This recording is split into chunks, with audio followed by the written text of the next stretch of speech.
after a ridiculous few days reviewing the update, going through feedback, running through the UI, and playing games for about 20 hours, this is my review of the update 6.0. Now, calling it just like a regular update or saying the UI has been updated is the understatement of a century. Everything about the game looks different, and a bunch of stuff is just completely different, not just in looks, but in how it plays. So, first off, the garage is awesome. I don't care. It's themed after the movies of the season. The barren wasteland disappearing into the fog is pretty cool. The screenshots that I've seen floating around of the tanks in the garage, minus the HUD, look so much better than most of the previous garage shots I've seen, like ever. The minimal background really lets the tanks stand out. Plus, no one can complain about the garage tree graphics because there are no tree graphics. Aside from that, the camera rotation's funky. My issue with that is when you're rotating the tank, you can't you go up and down and like you can turn the tank, but you can't move the camera left or right. So it feels a little funky. Aside from that, it's fine. My number one issue with the garage is actually how the tank itself doesn't seem to interact with the ground in any way. It just feels a bit basic. Like it feels kind of fake because like what, I don't know, like when my tank moves with these graphics, there should be like plumes of smoke or dust or something that shows it's interacting with the ground underneath it. Even the WWE wrestling mat had like dirt on it. Like I don't know how to describe that. So it felt like tanks had been sitting on it.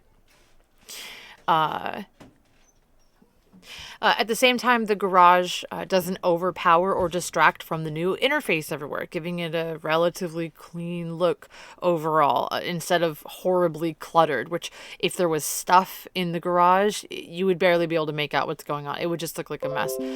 We said we wanted a new garage. Well, we got a new garage, so I don't really mind it. I'm too busy enjoying the curve of the new tank selection menu. I know there's a lot of expectations when it comes to the garage. We all want a special place to view our in-game possessions and look at medals hanging on the walls and all our tanks distance, in the background all blurry. We didn't get it this time. That's disappointing, but realistically, I really don't play the game for the garage. Now, when you're here in the garage, hitting up on the D-pad reveals a new filter system. There's no more compatible option when you're in a platoon because it just automatically selects compatible tanks, which is kind of neat, kind of weird. I don't know how I feel about it. When you go to add a filter, it actually displays the tanks you'll be filtering, so you can preview that. From there, you can easily select tanks to add or remove from your favorites list, and then you just select the favorites back out, and lo and behold, the new favorites list you just made. Now, this is helpful if you want to adjust favorites and for previewing what tanks are available from that filter. If you're someone like me, I use my favorites to pick out the tanks that I want to play on stream, or if I'm in the mood to try to play with stats on specific ones, or if I wake up going, I'm in the mood for like British but like high tier, and then I just set a filter for that day. So being able to access that super quick and easy like that, I love it. I absolutely love it. I think the favorites list is a great, like how they implement that, they did a great job. It's a bit clunky though, because aside from your favorites list, I don't really know why you need the preview there. Like, I don't know, like it's a bit, it feels like it really only helps with one aspect. So maybe they can, improve on that. Now that we have our tank, though, I have to hold up for a moment, and this is what I had to do when I first loaded in the game, to figure out, okay, what's going on before I accidentally enter a game, right? Because on the tanks themselves are some icons to be on the lookout for. The little helmet means a commander is equipped on that tank. If there's no little helmet, there's no commander, and you can take a tank into battle with no commander. You really don't want to do that with the way this is built. The star means it's a favorite. And now if I want to change the commander, all I have to do while on that tank, like if I want to move that commander to a different tank, while on the tank, just bumper over to the commanders tab and it'll show you that commander that was in the tank you were hovering over. If you want to change the commander in a tank, you just select the new commander from the list, and then on the lower left under tank assignment, pick the tank you want the crew to enter, utilizing a filter system so that you can find the tanks you want. It's still a bit clunky, but it's so much better than what we had before, and I no longer accidentally exit the series of menus I just navigated without even assigning the crew somehow. I feel like that happened like every 5 minutes. Like I'd be like, oh, I need to put this there. I'd back all the way out and be like, oh, I didn't actually swap the crews. I was just wandering around the interface. So now, of course, there's the fact that all my crews are barren. You now have to put perks in the commander. Should we have to stop calling them crews? They can only hold 9 perks. So an important thing to note about this update, unlike other updates, is that you will simply have to invest the time to read and understand the new perks and what they mean to your tank. They warn you with like every perk that you put in, but just in case you can't read or you make a mistake, you can always spend 90 gold to remove all the skills and pick new ones. It's not just 10 gold to swap out a skill, but it's kind of the same equivalent, 90 to remove all. So be careful. And when I say invest the time, I mean it. I spent a ridiculous amount of time studying the perks, coming up with builds that correspond with equipment and consumables. When the update is this new, it's not like you can just hop online and grab someone else's build. Of course, if you know people, definitely discuss amongst your friends like what other people are doing. There might be things you don't think about. So I highly recommend reviewing all the perks and equipment and consumables and not filling up your crews from the get-go. Like, don't go and spend 6 hours outfitting 200 crews. That's insane. Don't do that. You're just going to damage yourself in the long run. Take the time to consider how you want to build your crew. These builds are exceptionally important, and you want to consider what tank those crews are going to be used for. Once again, you don't want to put a perk for turret rotation on your M3 league because that makes no sense. Now, the perks are high percentages and you'll feel the difference with some potent combos. In the meantime, don't forget we have reusable consumables, so you want to consider that too. I feel like I can't say this enough, that they all work together. You may want to put a perk, one of those 9 perks you may want to use as a consumable refresh perk if that tank brawls all the time and you need it. I mean, that's like a 15% reduction. That's huge. Another thing is Born Leader is a must, giving you a percent boost to the effectiveness of the skills themselves. And the Sixth Sense is an old favorite. I know Renegade will yell at me for not putting Sixth Sense on all my tanks, but I don't run with Sixth Sense in the new system on all of my tanks. Nor do I run with the new HUD equipment, that 4th slot, because as I'm acclimating, I'm noticing I don't personally need it in some of my tanks. And the HUD, it was so much to get used to that removing, I felt like there wasn't a big difference. All you're losing with that is the outline and the penetration chance. Now, wait, aside from that, I've just kind of personally taken that as a choice. But I also don't run RD, snipers, or light tanks, which probably require immediately knowing if you're spotted more. So once again, this is my preference. I don't recommend that for newer players. Don't do that. It's just what I'm doing, and you're probably going to see me do it in this video. With the old system, Sixth Sense was necessary, but it was more of a matter of which perks you pick first. Now it's critical which perks you pick at all, which means luckily for the player base, the community will undoubtedly start throwing out winning crew combos for tanks, as tomorrow. Now we've managed to scrounge together a crew. 30 minutes later, it's time to look at the consumables. Because the commanders weren't enough of a change, we now have to figure out consumables that are reusable. Now, I'm not going to lie. When I heard they were being added, I figured all was lost and the game was doomed. So, of course, I asked some people what they thought about it and what would change strategy-wise. So I took that time for a bit of a heads up to learn how I would play with them when the update came out, since they were announced in advance by the devs.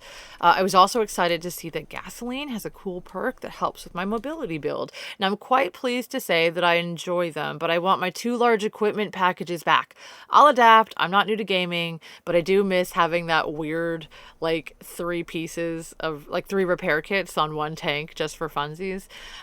Moving on from that part, the important thing that I want you guys all to take away from this update is to make sure that you're reading all these perks, how they combine, and check to make sure you aren't accidentally spending gold. A combo of bugs and negligence also often leads to writing up a ticket for customer service. Like, hey, can I have my 60 gold back? Cause, hello. So, make sure you're keeping an eye on that. Stay vigilant. This is a brand new update, guys. No update in the world ever comes out perfect out of the box, and they're messing with a whole bunch of stuff all at once.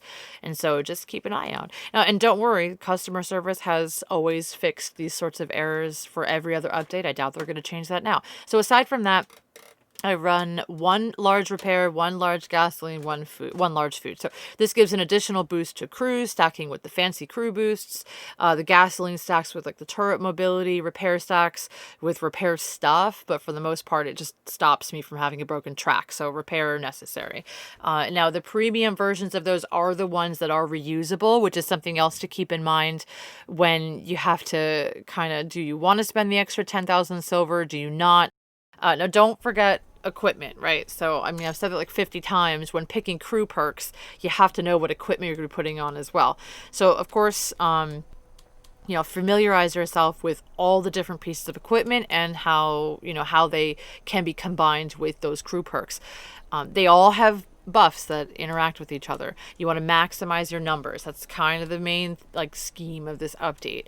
And I love it. I absolutely love it. Min-maxing is something everyone should always do. If you have a tank that's excellent, at something, you definitely want to make sure it doesn't just excel at it, it masters it. Now, as far as equipment, Wargaming has given us a 4th slot with advanced targeting info. Now, this is, I sold this because I thought it'd be more fun to run extra equipment and just kind of sacrifice the outline of a tank. And that seems to be working out just fine for me.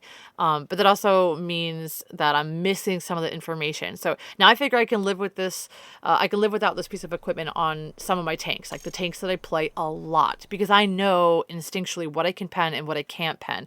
If you're running a tank that you're not that familiar with, then keep that on. It'll help you learn that tank. And then after a while, you can safely remove it and swap it out for something else, increasing the overall stats of the tank. So a good thing to keep in mind also is if it's a really high caliber gun for that tier and it's going to pen everything, just toss that guy out the window. If you're going to pen it anyway, then what do you need it for? Unless you need that tank outline, which some people have difficulty without it. You got to play to your strengths as well.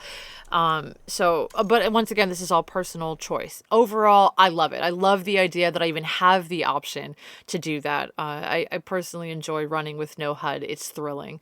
Now, reviewing your equipment, that you can add to the tank, you can also see some fun numbers. And I'm not going to lie, combining this stuff the right way makes an insanely potent tank.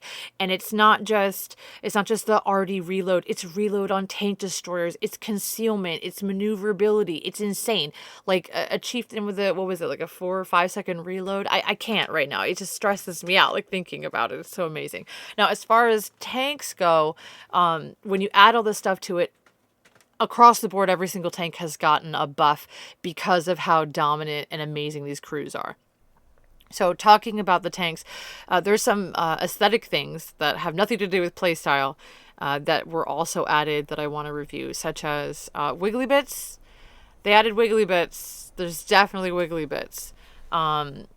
Now, as far as wiggly bits, once I calmed down and stopped going wiggly bits, there's wiggly bits. I can't help but notice that they all wiggle. A lot of them wiggle the same way.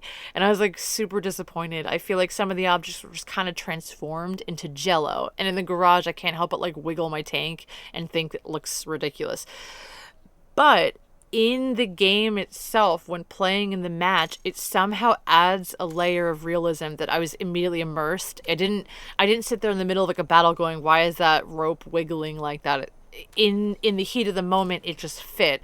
And so I'm going to give it a 50-50. I think it needs more work, but at the same time, I think it's just fine. So I'm still on the fence. I absolutely love wiggly bits though, so who cares? I also think that what I'm thinking in my head, if it was feasible, they would have already thrown it in there. So I'm just expecting it to be something they'll work on later and improve as they go with further updates. This isn't the last update. We're going to get tons of other updates every couple weeks, so that's fine. Aside from that, more on the aesthetics, they gave us skins. How are people not screaming that they gave us skins? It's amazing. I mean, they cost like 1,000,000 gold, but there are two types of skins. You've got tech tree skins and premium tank skins. They're gorgeous. I'm super pumped. The artists on our dev team are brilliant, so I'm hoping for non-PC skins that'll be like console exclusive and represent our community as well, so that PC will start drooling at some of our stuff. I think the skins are self-explanatory. You buy them with gold, you get awesome skins. They look fantastic. They completely overhaul the look of the tank, making it feel, just awesome. So A plus, good job. I absolutely love it. Moving on from that, before I go into a match, I do want to go through the tabs. As you can see on like this screen, you have the new tanks, top secret, and all of the Easter eggs are like modern tanks, like ooh, and I'm like ooh. I don't care. Like, I can't care about that right now.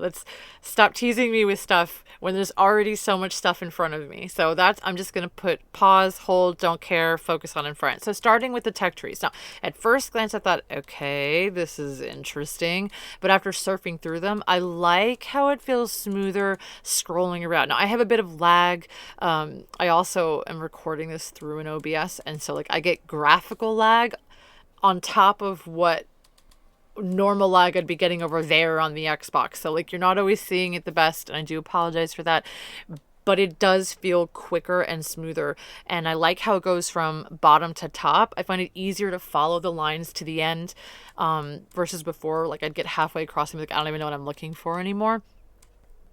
So overall, I think it's going in the right way. They just kind of need to squish it. Like they need to somehow make it a little more dead obvious, like maybe put barriers in between, and like either way I think the tech tree is fine. Like I can follow it, it's fine.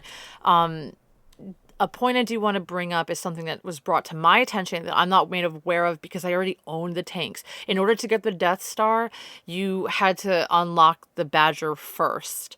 So I'm a little confused as to why. I've gotten some mixed feedback from people that don't have it unlocked, saying that they have to play the Badger to get the Death Star. Other people said they don't have to play the Badger, they have to play the Tier 9 to unlock the Badger, and then play the Tier 9 to unlock the Death Star. I don't have a definite answer for this. All I feel is that I'm not sure. I don't know. It blows my mind. All I want to say is the Death Star is the more potent tank in my opinion. So maybe they put that wall in there to make it harder to get. The way I look at it, to me, it just says that the Death Star is now the tier 11, and so eventually in a couple updates from now they're just going to add a bunch of tier 11s and then buff that to be at the next rank, which is why it looks like that now. So I don't know, that's just me making it up. So moving on to the premium tech tree, I find it easy to understand. It's segmented by nation. I just can't for the life of me figure out why they didn't put like floating barriers or something, red tape in between the countries, something to make it a little more clear what the organization is for those that didn't intrinsically understand. It looks to me like the vaguest pile of files on a desk I've ever seen. Like it's just they're just all spread out. Like these are all the files I have, and I'm like, okay, this is not organization. It is organized, but I would never call it organization. So I don't have any issues with how it's organized. I can navigate it no problem. I still like it better than the previous iteration. I just think that they really needed to differentiate between like the nations. There's a couple things that seem to be in this wrong spot, like a 10 by the 8s, but aside from that, step in the right direction. Just clean it up. Aside from that, let's move on to linear vehicle progression, the LVP. I think it looks way more streamlined, which was the idea. I like it. I'm familiar with the World of Warships Legends, another wargaming sister company. I personally don't care what this section looks like. I think it affects absolutely nothing. You can still opt out of purchasing, I do believe, just unlock them with XP and don't spend the silver. I guess it looks neater. My opinion is officially just shrug. Like, if they made it harder to get like XP to the next thing, then they probably would have done it even if it didn't look like this. And so how it looks, I don't know. It just doesn't, I have no opinion. I literally have no opinion. I feel like I can't believe I just spent like 2 minutes of my life talking about this thing I have no opinion on. So I am sorry. I know other people don't like it. Some people like it because they're used to it. Doesn't matter. I don't play on this screen. I play the tank, and as long as I can get to the tank, I'm fine. And they still give you the option to swap between guns and whatnot. So as far as I'm concerned, my tanks are fine. Now, moving on to the Commanders tab. We kind of covered that before with Commanders, but I just want to go over the fact that it has its own tab. If you want to fiddle with your Commanders, you could just jump right over without going through a convoluted series of options. Interesting side note, you can dismiss crews for credits. What? Is that a thing? I can't even right now. I'm excited. I have like a bajillion crews. I would love to just start selling them off for silver when I get low, I guess. Hey, you don't have to sell your tier 10s. Now you could just sell like 50 crews. Moving on from that point, I think it was a great idea they gave it its own tab. Good job. Stickers for everyone. Now, next is the season tab, which I'm not going to lie, I'm going to be very brief, and the season is awesome. I love how it's organized. It's clear. It's a shame we don't get cool music or more of an interactive theme like when we had the WWE season with like the pyrotechnics, the music, the video. I of course got the large season pass, but even the free pass gives you tanks. Overall, the season is a huge win. These iconic figures are no joke. Kurt Russell, Sylvester Stallone, Chuck Norris, like in 3 of the greatest movies ever. I'm going to be sad when this season ends.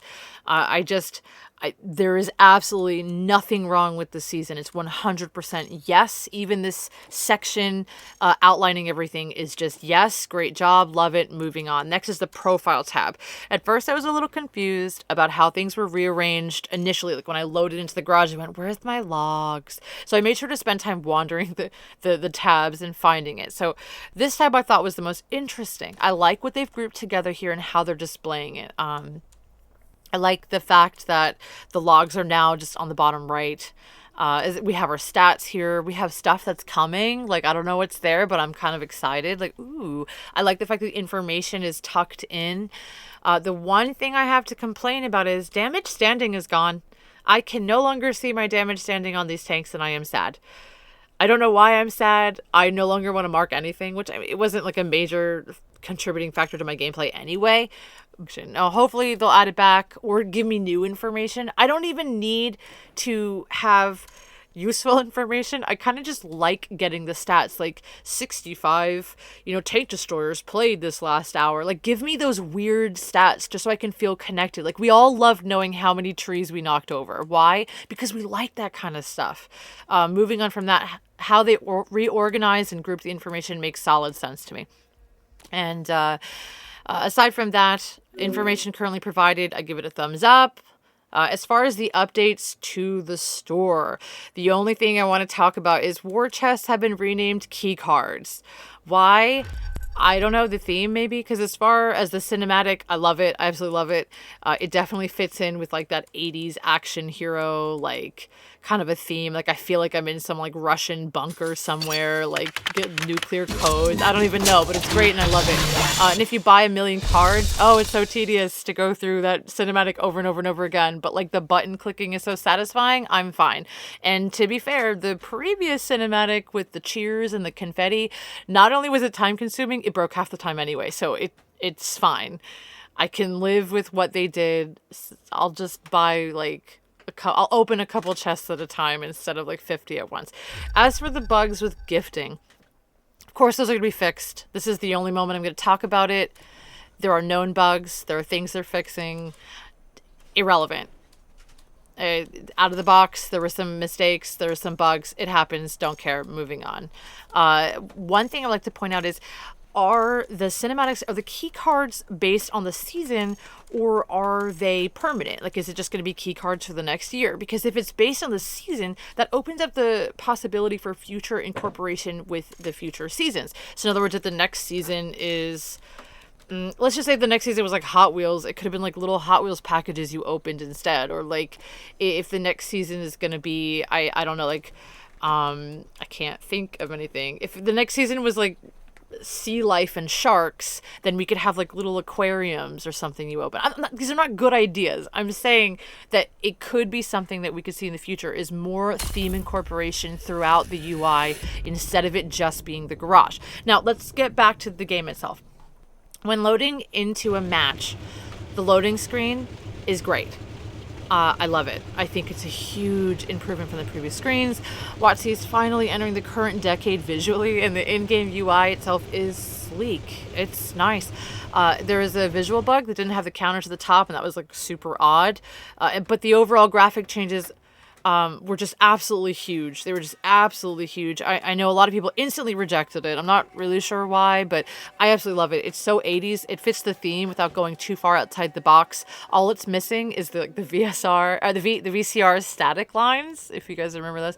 I thought it was odd that in a match, you can see what gamer tag kills what gamer tag, but when you pull up the map, you can only see what tanks are versing what tanks, and you have to go to the other tab to get what gamer tag is attached to the tanks, making the initial information of who killed who useless, unless they're like a platoon mate or like you memorize the 15v15 setup 2 seconds into the game, in which case I think that you're just in a different league than me. So like we're just gonna move on from that.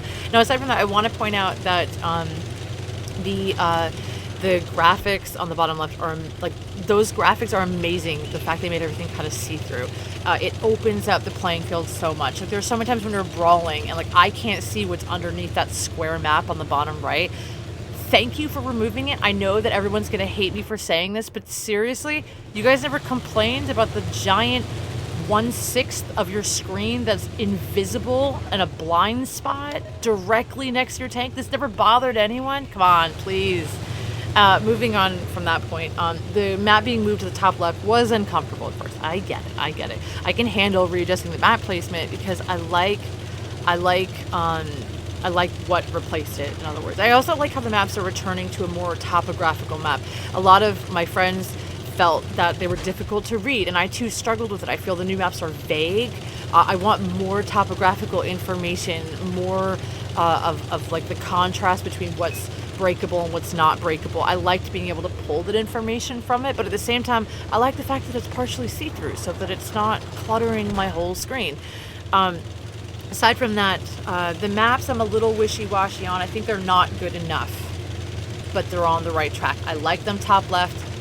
I like returning to topographical. I don't like how vague they feel. Moving on from that, when you open up the big map in the middle, absolutely love how they named areas.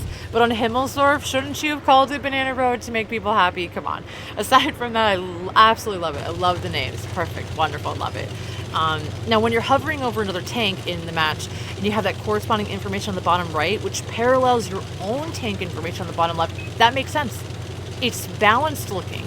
I have all the tank stuff on the bottom, map out of the way in a different corner. Like, I like that. I like it. Could they have swapped it so that all that information's on the left side? Yes, I think it would have looked wonky, but I think with what they had, I think this was the best like feng shui way to do it, and I absolutely love it. Now, when you're hovering, hold on. So, totally worth getting used to having your map in the wrong section. The only issue I have with this UI isn't the tiny little graphics on the bottom left. I'll memorize those. It's not the fact that stuff moved around. I'll adjust. It's actually the fact that the targeting and Sixth Sense icons are like the middle right. Why are they there? Why would you put them there? My reflexes keep dragging my tank to look that way. Every time it pops up, like, oh, what's that? And I'm like, oh my gosh, it's a huge waste of my time. No matter what I do, I can't stop responding to that red pop-up as if it's something to look at, which means now my turret's facing the wrong way, like over and over. And that's my big complaint.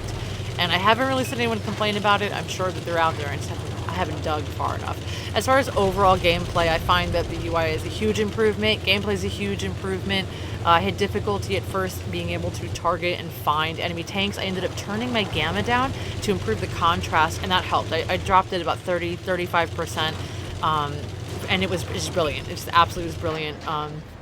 The volume I raised to be able to immerse myself in the new soundscape, and I found it was really hard to kind of adjust to the sounds. I think the sounds are great, and I really like them, but I do feel that the sounds of ricochets on both my own tank and the enemies were a bit thin. Like, the firing of my gun as well was like lackluster, like almost as if the equalizer was off for balancing sounds. Like, there wasn't enough depth to the different volumes. Like the bass and treble were just super close, and they needed to have like a like a broader spectrum. Now I know that they had said in a previous dev stream that they're always updating audio, like constantly going out and getting more accurate sounds. And I thought that was really cool. So I know that any feedback on sounds, they will probably be like, we can fix that for you. And so I'm already assured on that. But overall, the sound effects are gorgeous. It's odd relearning different sounds for damaging an enemy and killing an enemy. There was a point where I'm like, did I just kill him? Was that a kill sound? Nope, that's a kill sound? Okay. Also, my crew voices on special crews have been oddly absent, and I'm hoping they are going to fix this. I love my annoying cat meows, and I'm going to be very sad if I don't get them back. So that is also something I'm waiting to be fixed. But since they just overhauled all the crews, I mean, like, it's fine. I expected it. I can live for a week. Now, the info at the bottom left, let's touch on that. It is a lot to take in. There's a new icon system for damaged modules and crewmen, as well as the crewman's location in the tank itself. So when you look at it, when they're injured, their symbol comes up telling you who is injured, and then their location in the tank. I have no idea if that's useful, but it's neat, I guess. But at the same time, it's going to take a lot of time to retrain your responses when you see those modules light up. Every time I see something light up, I just kind of panic spam what I think is my equipment, because equipment and health kits look the same. And they're always on cooldown because I don't know. And I'm like, oh, I don't know. Is the squiggly box important? Which I now know that the big box is the ammo. And so I made an infographic about that so I can constantly look at it and study. Now, the UI is tricky to rate overall. I'd have to say that balancing everything I just said with what I like about it and what I don't like about it, my overall response is hell yes. I feel that I'm able to see more things in game, which is good because now they're harder to see, if that makes sense. I think it looks sleek. I love the style. I just genuinely like it. At first I was like, what is this? And the feel was weird, and I had to adjust like gamma and volume, and I turned vibrate back on, which I haven't had on in 3 years, and it feels like my game again. It took some adaptation, which I wasn't expecting. So I'd have to say hell yes, but this learning curve is killing me. So I get it. I get all the complaints. I made a video, 6 quick tips, where the tips that start at low tiers, practice, take your time, and I mean it, and I did those tips, and that's how I acclimated. It's how I got my friend to come back into the game and like relax a little. I'm like, it's a lot to take in. Everybody needs to have a plan on how to acclimate it. There's no need to just go, oh my gosh, new update, I need to go in my favorite tier 10, I need to learn all this, let me just throw these things and jump into a game. And don't, just take your time. Everybody has a different learning curve, and this is a lot of data, so I'd rather go as slow as possible to make sure I'm not missing anything. So aside from that, at the end of the game, you'll notice a nice little treat. The MVP screen, super cool. I had issues with mine. Every time I was on it, there was like no names, and I'm like, I swear that's me. And then, I mean, who else puts ranked camo on an M3 Lee? So moving on from that, but when other people were on it, of course, all the names showed and it was fine. So that seems to be fixed though as a bug, but it did make me laugh. It's a huge ego pat on the back for all the sweats out there. The top 3 players seem to be picked by some mysterious changing algorithm though, since sometimes it's the top 3 XP earners, sometimes it's not. I'm assuming that's a bug and it'll get sorted. In the meantime, it's not critical to gameplay, so I don't care. Top marks for idea and implementation, slightly less than top marks on the mysterious organization of the leaderboard, since that seems to be organized by will to live. So I guess it's who stayed alive and how you rank amongst them, and who died and how you rank amongst them. Why they would do this without an indicator, like a line going through going alive, dead. I don't know. They need to put that in. I feel like a lot of this stuff, it's like, here's a bunch of data organized. Now you have to intrinsically be able to process it. It's like, well, I can do that because I look at data all the time. The average person probably looked at that and went, this is random. But moving on from that, good start, good things. It's fine. After all, where you're located on the leaderboard does not actually affect how you play your tank. And if it does, we should talk. That's not right. So as far as the game goes, yes. Now let's talk about the other game mode, team training. So now it's custom games, and a really cool feature got added: random map and random game type. Finally, all of our hopes and dreams and aspirations have been met with this single addition to the game, which will, recoup all of any of the losses that we feel that we've experienced, and we'll now be able to hang out with our friends. It's gonna be great. So I was so excited when I saw this. I like doing team training with friends and public. Picking maps is actually normally the most time consuming and argument causing, but I was instantly disappointed when I found you couldn't use the right trigger anymore to randomize the teams. Then we found that under a menu that pops up when you're selecting a tanker, you can select randomized teams in there. So yay for the new features. Why did you change that other feature? Moving on, I guess. There are definitely a lot of custom game rooms on the first couple days. I thought that was fantastic. So now there's that option if you want to play with people, but you don't necessarily want to play with one person for war stories or by yourself in commander mode. There's now a more community-based feel. And if they keep going in that direction, I can only expect great things. Terrible, but great things. I feel like that's what's happening. I love it. So I'm just super excited about where custom games will be going, and how team training is evolving as part of the community. It also opens up and makes it easier for more casual comp. I know everybody's went, what did she just say? It's a thing. It's a thing. And I think that it's going to be absolutely wonderful for bringing different chunks of communities together. So aside from that, I do want to say that if you have the time, definitely go in team training with some friends, explore the maps, explore the UI, explore the tanks. Back to the in-game graphics, though, while we're exploring. I just want to spend a moment and appreciate some maps and how beautiful they look. At the same time, I want to appreciate how outstanding of a job they did on Arty explosions. Now, I don't play Arty, but dodging these shells has been one of my favorite things to do since update 6.0. They're gorgeous. I feel so immersed in this environment just from like plumes of smoke and dust. And I'd like to point out, I love this game for its difficulty, the adrenaline, the danger, the tension that comes to matches. Arty helps add to that chemistry equation. I think without it, I wouldn't care if I lived or died. So, but that feeling where a wrong move will kill you, bad luck will end you, teammates will abandon you, and you constantly have to adapt to survive. And danger is a part of that beauty. And the explosions and fire and overall graphics are definitely focused this update on maximizing the beauty of this game for enjoyment. And I think they did that spot on. I absolutely love it. Now, of course, I think this was a huge collection of changes all at once. So it was overwhelming. I made a 6 quick tips video before this one. I thought that'd be the more urgent thing to do. Like, here's a way to survive while I make my opinion formal. Because I found a lot of people were frustrated with, well, where do I start in relearning the game? Because there was just so much. And the jumping into a tier 10 match when you don't even have a crew full, like, just take it easy. So my largest criticism of the update is that everyone that plays this game, the second it was uploaded or updated, should have had to have been forced through a beginner's tutorial as if they've never played the game before. Because after an update of this magnitude, they technically haven't played this game before, have they? Now, nothing can be done about it at this moment. We can only just move on and work towards helping the community now sort through the changes and find a way to return back to the levels they were at before. So the devs have already announced some upcoming fixes, which means more streams, and we'll be able to talk about stuff. In which case they'll be giving us information. And if you actually listen to it, they do give information. So one of the things they had mentioned was something about switching the UIs or customizing it, so you could either go back to the old way or change, like making it somehow customizable. I'm just making up words. And there's also the known list of bugs on the forums. I didn't really talk about those. A, they're irrelevant. They'll be gone in like a couple weeks. B, they're on the forum. You can just access the information anytime. It's a live changing thing. Now, I don't make opinion videos very often.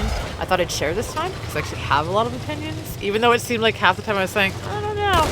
Overall, I think the update is great. There were a lot of things that need to be tweaked, and I think the important thing to take away from it is that the changes that they have put into play are going to lead to better things. You can see how each one of these things can be instantly improved in a quick way to make it 10 times better. It's like a diamond in a rough, and I think that's good. What we get is an update that takes us 3/4 of the way back, and the feedback from the community defines the last quarter. In this respect, we have a very interesting relationship with our developers, and I think that's something that we definitely should be taking advantage of with actual feedback. You say you don't like it? What specifically don't you like it? Some people don't like the orange and light blue. I said, why not? It's fine. That doesn't bother me at all. But other people are like, we can't stand it. And there were issues with colorblind stuff. And it's like, this is good feedback.